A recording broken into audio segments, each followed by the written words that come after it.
Julian once told me, "I'll marry you when I'm rich." He said it on the night of our high school graduation, his voice steady, his eyes straight on mine. Not joking. A week later, I left town without a real goodbye. To understand why, I have to go back to that night, when everything was still intact. I'm Clara. I was 18 when I thought love could keep people together, even when the future had no clear shape. I grew up in a small town where people knew your name before they knew your dreams.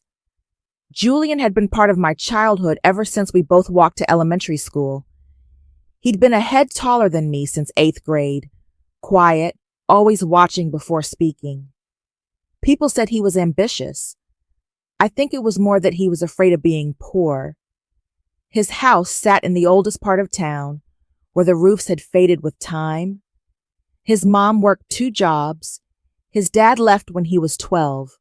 Julian didn't talk much about it, but I knew he kept track of every unpaid bill and every pitying look people gave him. We fell in love during our senior year. No drama, no big scenes, just 2 kids who believed that if we tried hard enough, the future would eventually open up. On graduation night, we sat on the back steps of the auditorium, the music inside fading into the distance. I talked about a small apartment in the city. He talked about starting a business. I said I only needed enough to live. He shook his head. "I'll marry you when I'm rich." It wasn't a dreamy promise. It wasn't a romantic line. It was a statement. I asked him why he had to wait until he was rich. He looked at me for a long time before he answered, "I won't let you live in hardship." That was how he loved, with responsibility, with pressure he put on himself. I didn't need him to be rich. I just needed him to stay. But I didn't say it, because I knew his pride was bigger than any reassurance I could give. A week later, everything fell apart. My dad failed in an investment deal. The debt was bigger than the house we were living in. Calls kept coming in. My mom cried behind their closed bedroom door. I heard them arguing past midnight. In just 3 days, the house was put up for sale. Our things were packed into boxes. I knew we would leave town, but I didn't know it would happen that fast. That night, I went to Julian's house. The lights were off. I called him. No answer. I left a message. "I have to leave. I'll call you when things settle." He never replied. The next morning, my dad said we were leaving within the week. He didn't want anyone to know about the bankruptcy. He didn't want people looking at us like we were a failed family. I called Julian again. Still nothing. I told myself he was busy. Maybe he was at his part-time job. Maybe he hadn't checked his phone. Maybe he'd show up before the car pulled away. I believed he would come. I believed he wasn't the kind of person who disappeared. On the day we left, I sat in the back seat of the rented truck. The house behind us was empty. Neighbors pulled their curtains. The small town suddenly felt unfamiliar. I looked down at my phone. The screen lit up, then went dark. No calls, no messages. I didn't cry. I just waited for the phone to ring, waited for a car to appear at the end of the road, waited for him to show up and tell me he'd been looking everywhere for me. The truck started moving. I kept my eyes on the screen. I kept telling myself maybe the signal was weak. I kept believing that "when I'm rich" didn't mean when you disappear. We turned off the familiar street. The school in the distance got smaller. Julian's house slipped out of sight. The phone stayed silent. Back then, I didn't leave because I stopped loving him. I left because my family had no choice. And I believed he would come for me, but he never did. The truck drove past the sign marking the edge of town. I set my phone down on my lap. I didn't turn it off. I just put it down. I thought maybe he'd call once I was farther away. Maybe he was only a few minutes late. I waited the whole long drive that day. The call I was waiting for never came. And my phone screen stayed quiet, like a polite rejection. I didn't text him again. Not because I was too proud or cold, but because I understood something simple. If someone wants to find you, they'll find a way. And if they don't, any explanation they give only makes you look like you're begging to be chosen. On the first day in our new state, I slept on a thin mattress pushed against the wall. Cardboard boxes lined up in rows. The smell of new paper dust mixed with old worries. My mom tried to keep her voice steady, as if this was just another forced move. My dad grew quieter. He wasn't the man who used to tell stories at dinner. He walked around the empty apartment, looking at his phone and setting it down again, as if every touch might break something else. I stepped into my new life the way someone does when they don't have time to fall apart. Classes in the morning, work in the afternoon. At night, I ate quickly, then sat with my mom while she calculated every expense. I didn't ask much about the debt. I only knew it felt like a shadow. It wouldn't knock you down right away, but it kept you from standing up straight. I didn't mention Julian in front of my parents, not because I was ashamed, but because I saw something in my dad's eyes that I didn't want to touch. He was blaming himself for pulling our family into this fall. I wouldn't add another scratch to that. Time passed in the most ordinary way. No dramatic scenes, just a steady, heavy rhythm of living. I studied better than before. It worked harder than before. I became the kind of person who, from the outside, looked fine. And I really was fine. It's just that some nights, when everything was quiet, I'd still unlock my phone and look at our old conversation. One single message I'd ever sent: I have to leave. No exclamation mark. No drawn-out explanation. I thought I'd been calm, but every time I looked at it, I understood something. Being calm doesn't mean you're not hurting. Being calm just means you're not letting the hurt run your life. In the first year, I still thought Julian might find my new address. My phone number stayed the same. My email stayed the same. I didn't block him. I just waited in a way no one could see. In the second year, I stopped checking my phone every time an unknown number popped up. I started learning not to flinch at small hopes. In the third year, I realized I still hadn't said goodbye to him. Not goodbye to the love, but goodbye to the version of me at 18 who believed a promise could keep someone from leaving. People started noticing me. It happened naturally, the way things in life do. A classmate who always sat next to me and remembered I liked my tea without sugar. A coworker a few years older who knew how to make people feel safe when they talked. A friend of a friend, polite and patient, the kind of person my mom would approve of on the very first meeting. I didn't dislike them. And I didn't turn myself into someone cold either. I went out to dinner a few times.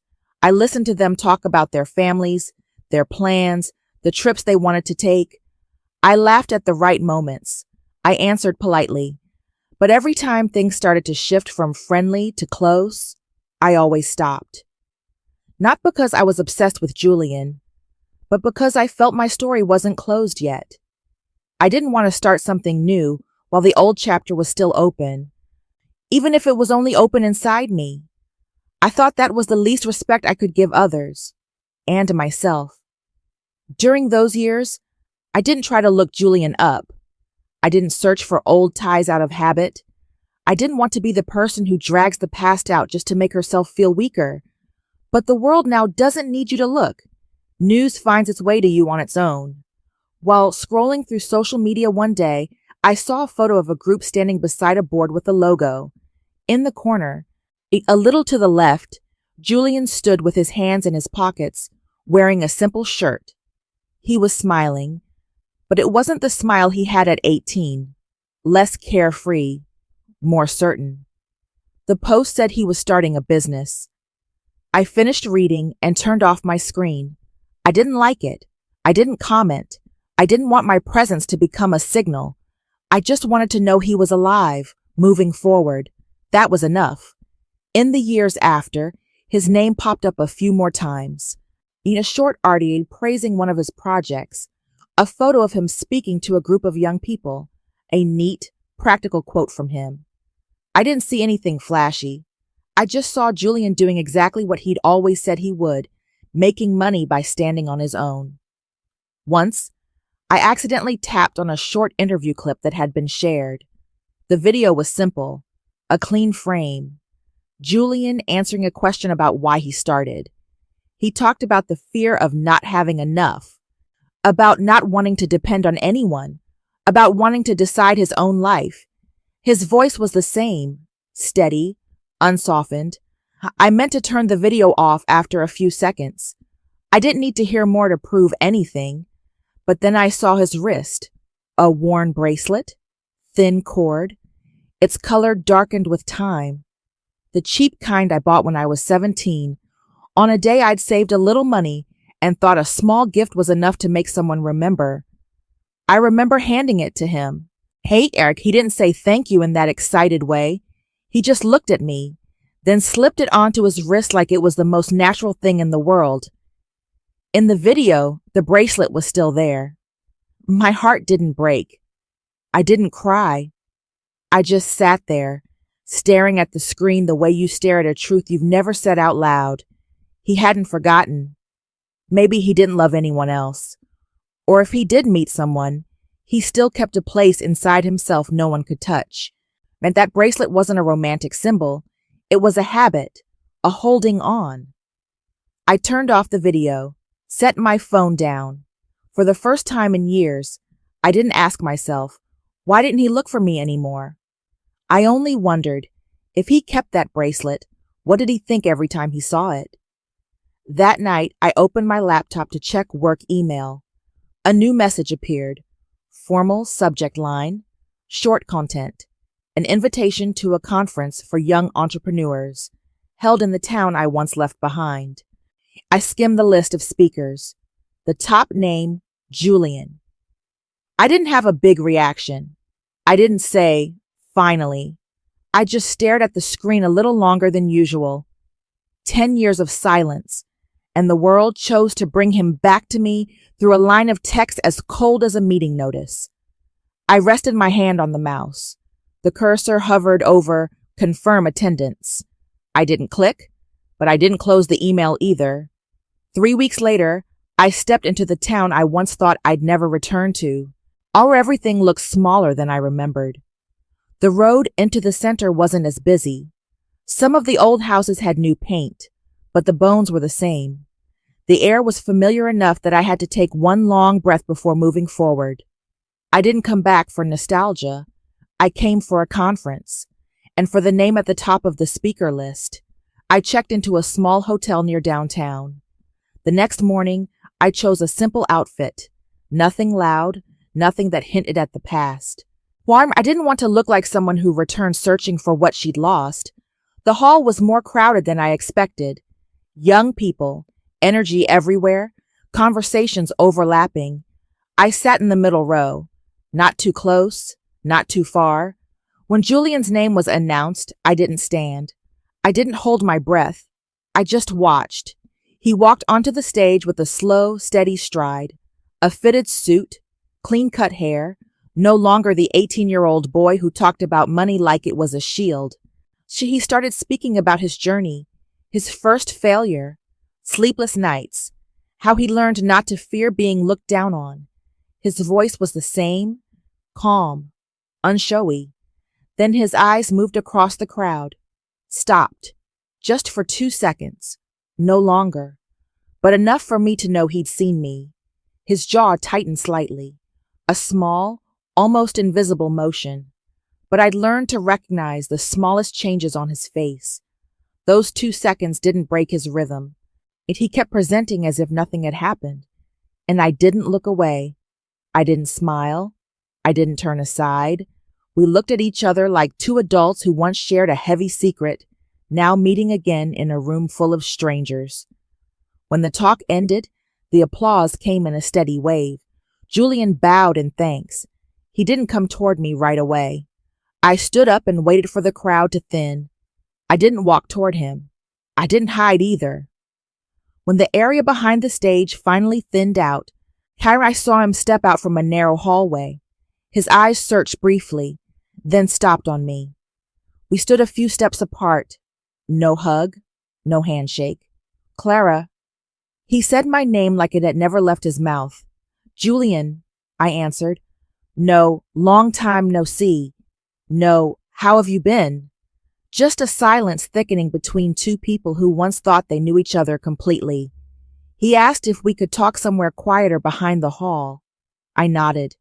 We sat across from each other, a small table between us. He looked at me longer than usual, not examining, just confirming. You're still the same, he said. Better, I replied. He gave a small nod. I didn't want to circle around it. 10 years was long enough for questions that never got answers. I looked straight at him. Why didn't you ever look for me? My voice didn't rise. There was no blame in it. I just asked. Julian didn't look away. I did. His answer wasn't quick, but it was steady. I didn't respond. I waited. You know, the day after you didn't pick up, I went to your house, he said slowly. The door was locked.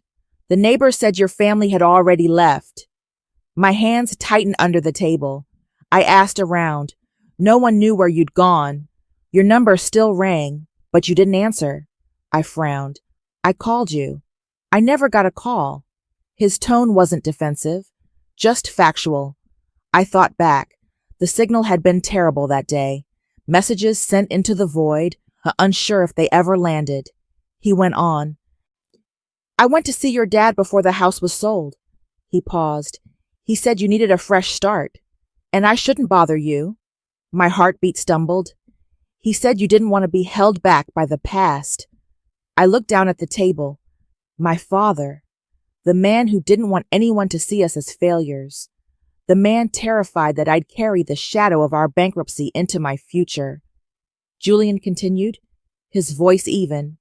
I thought you left to get away from everything, or including me. I lifted my head.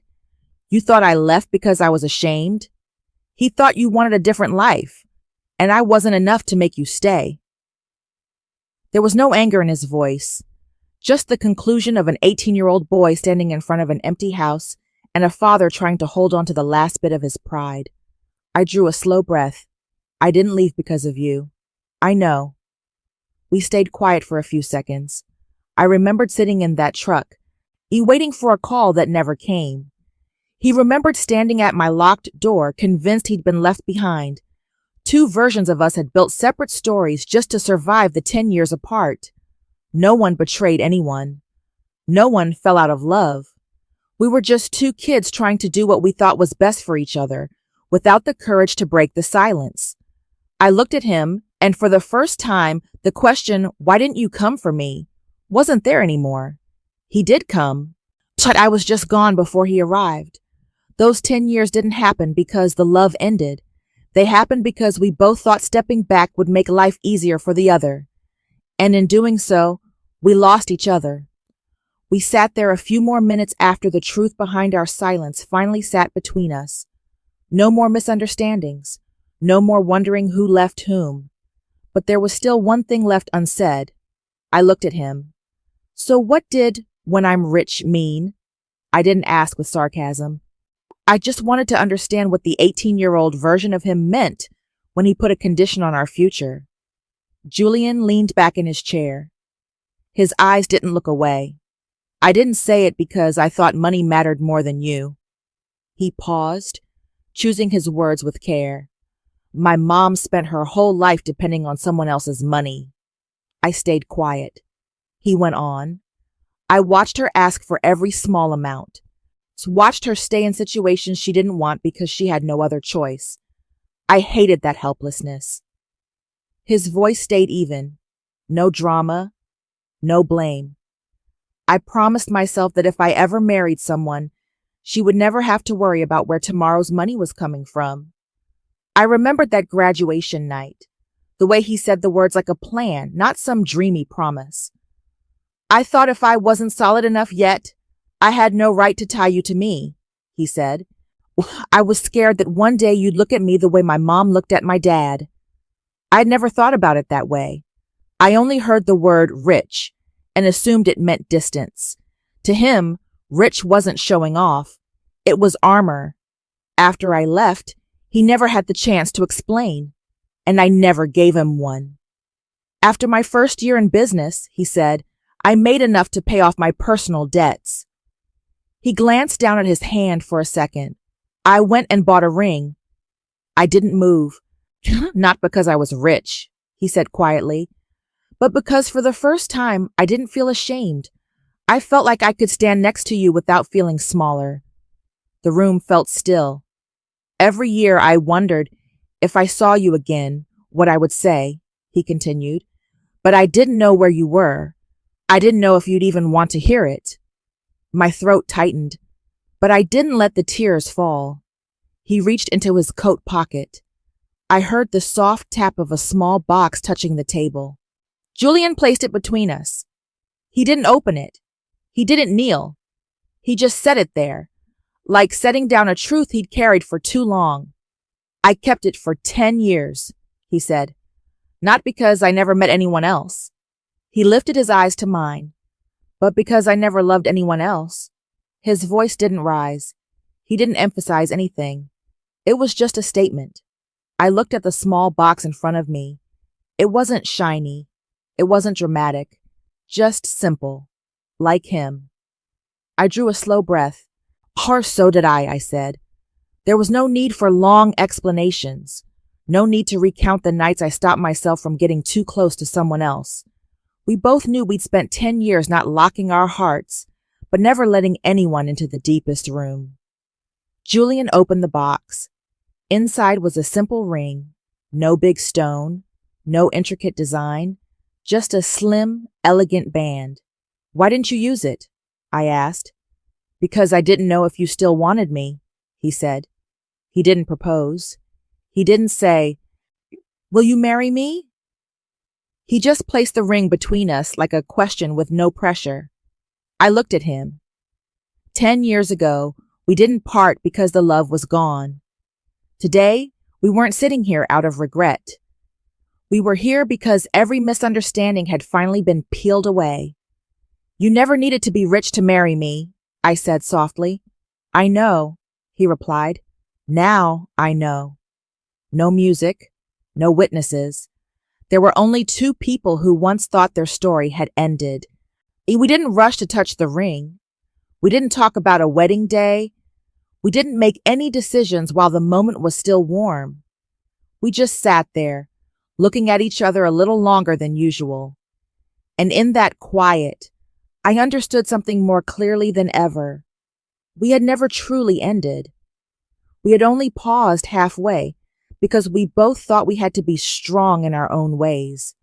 Now, with no fear, no shame, no misunderstandings left between us, the 10-year gap wasn't a cliff anymore.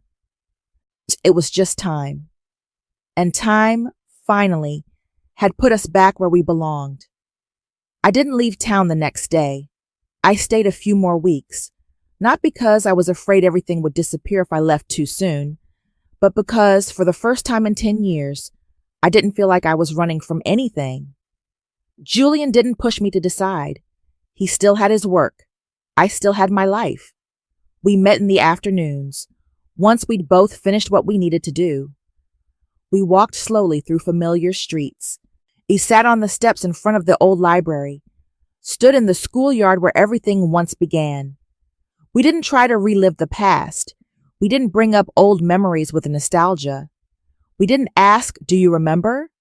We talked about the present, about how he'd learned that success doesn't make you less lonely if there's no one to share it with.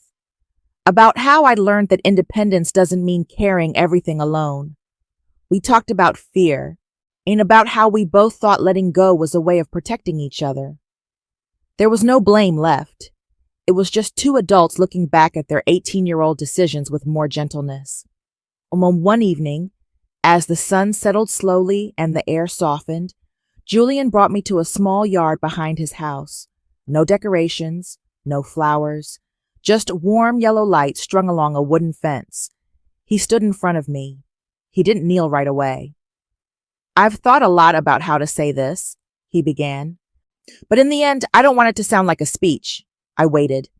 He looked at me, his eyes calmer than they'd been in those first days we met again. I'm not saying I'm rich. A slight pause. I'm ready. That was all. No promises of a big house, no 5-year blueprint, just readiness.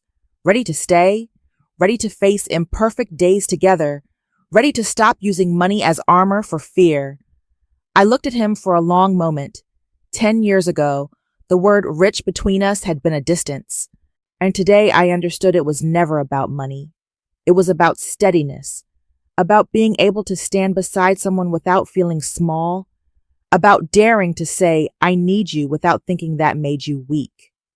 Julian knelt, quietly, with no witnesses but us. The ring he'd kept for 10 years rested in his hand. Clara, he said, this time I'm not waiting. I didn't need anything more. I say yes.